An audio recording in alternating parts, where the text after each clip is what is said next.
So today I'm going to share a flip through of my bullet journal, so the previous month of June and my new setup for July.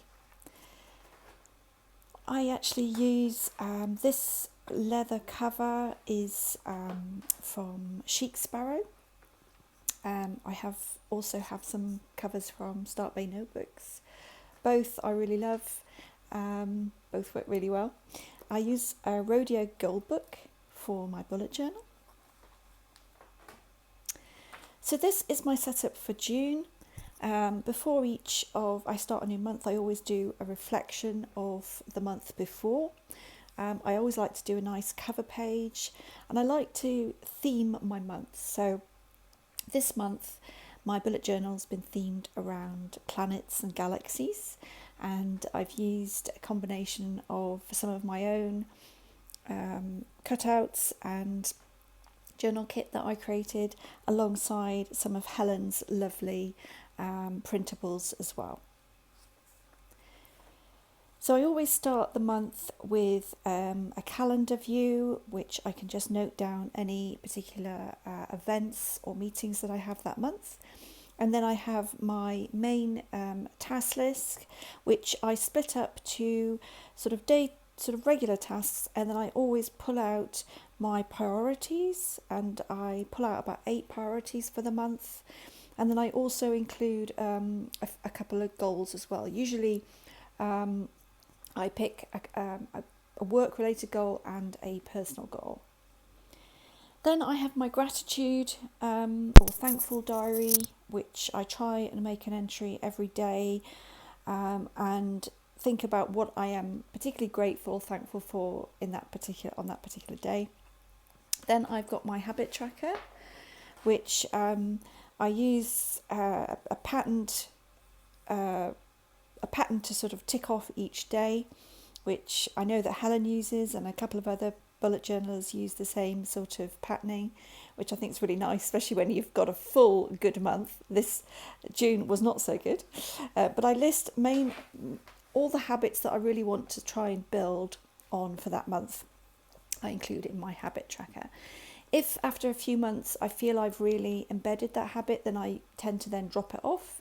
If I need to reintroduce it later, if I've maybe wandered off a little bit, then I can do that. But essentially it's just habits that I particularly want to start building on in that particular month.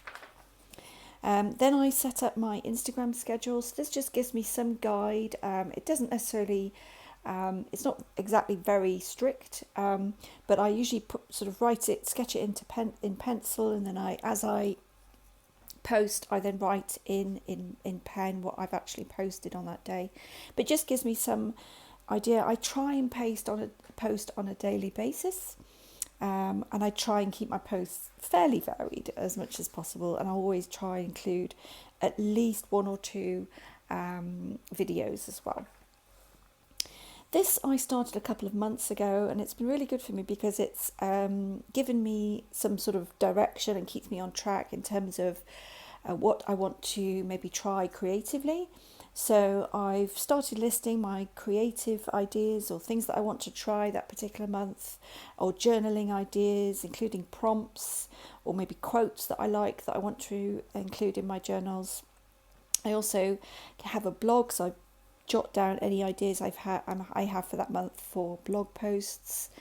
And then any art projects or challenges that I'm currently doing, I also keep that in here as well. Then I start going into my weekly setup. So my weekly setup is essentially a review column, which allows me then to give a review of that week, how I've done, and I just note whether I've achieved my goal, whether what my week's wins were, what I learned. I very much want to develop a habit of regular learning, so I really try and learn something new every week, whatever that might be, whether it's work related, personal. So I always make a note of what I've learned that week, what my general progress is towards my goals and priorities. So if I feel I've been kind of really productive and made good progress during the week, then I usually score myself fairly highly. If I've maybe found I've been distracted a little bit or haven't managed to get through what I intended to do that week, then I would probably score myself a little bit lower. And then I always make a note of what I feel I can improve on the following week. So I keep a little diary of my calls and meetings that I have for the week. And like I do in the monthly spread, I split my tasks up to priorities. I always have a goal. For the weekly one, I just choose one goal, and then I list my other tasks. I try and split my work and personal tasks up like this. And then I also keep a box for next week. So as I go through the week, and if I think of something, I need to do that next week, I'll pop it in there. Or if there's something I know I'm not going to manage to get through during this week, and I'm not towards the end of the week, then I'll always pop it in there as well. And then these are my dailies. Generally, I can use just 2 pages for the whole week. So I start work on a Sunday and finish on a Thursday. I tend not to use this to keep to-dos for the weekend, but it's something that I might try doing, because I tend to not then do what I wanted to do at the weekend. So it might be a good idea just to have that. So these are the following week. So every week is the same. The weekly spread has been working really well for me, and the daily spreads as well.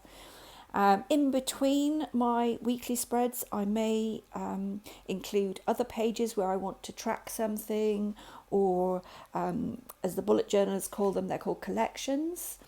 So here I've used these pages to map out a yoga challenge that I wanted to do. And here I've also put in my content plan for my work bulletin that I do every month. So that just lists out the content that I want to produce for that. And then I start the next week. And that's the great thing about bullet journals, is that, it's fully customizable for how you work, and you can just add in pages for whatever you want, whenever you want. And that's one of the reasons I absolutely love the bullet journal method. So the same carries on for the whole month. And then at the end of the month, like I said, I always do a bit of a review and reflection of how I did that month. So similar to the weekly reviews, and I often refer back to the weekly reviews. So I look at what I felt I did well, what I accomplished, what I feel I could do better. I've also started making a list of what's made me feel good that month. Because if there's a month where I need a pick-me-up or something, then I can always refer back to that list and remind myself of the things that make me feel good. Also, what I've learned, I make a summary of that from my weekly notes as well. And I always keep a track of my Instagram followers and my YouTube followers. And I put in brackets what the increase has been for that month. I also like to go through the photographs on my phone and print out 3 or 4 photographs which remind me of maybe highlights from that month. So here I've got things like it was my husband's birthday, and we went out for dinner. That was lovely. We went to a great visual dining experience with some friends, which was really good fun. I started the index card creative challenge, and I also created a tropical themed journal kit that I'm going to use and show you that I'm using for July. I know it's also going to be available free on my blog later in the month. So this is my setup for July. As I said, I always do a cover page, and I've used some of the journal kit for that. Again, nothing's changed here. I have my monthly sort of diary calendar, if you like, and I also have my task list, my priorities and goals. My thankful and my habit tracker, my Instagram plan, my creative journal ideas, and I tend to sort of populate this throughout the month. So I may have some ideas immediately at the beginning of the month, or things that I didn't manage to do last month and I want to put them try and do them this month, so I cover those in. But if there's things that come up during the month, I'll pop them in here. And that's my first week of July all set up, and my first dailies that I'm starting to work on as well.